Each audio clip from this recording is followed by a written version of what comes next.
So, Thor was a big part of my life. Being a woodworker, I spend a lot of time in my shop by myself. Well, with Thor. So, having him there was a big impact. We spent a lot of time together. I'm Rossmönster, live in Boulder, Colorado. Dog lover. I had a dog for 7 years named Thor. And that's what Boxes for Bubbs is about. Bubbs, we always called him Bubbs. So he passed away.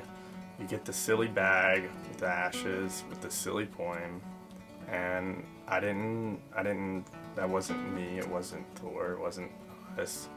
So I was like, what can I do differently to make this more meaningful?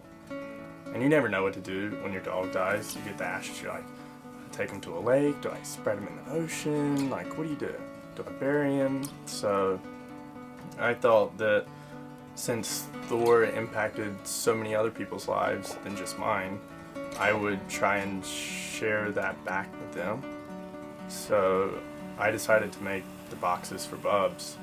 And I went back and thought about all the people that he impacted their lives. And I decided to make a box for each person. And so Thor's ashes are inside the box.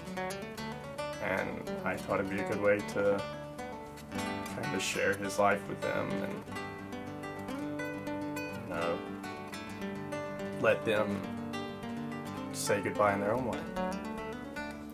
So the plan is to send a box to each person and let them use them as a paperweight or set them on a shelf, or they can even break it open and spread the ashes over that lake or mountain.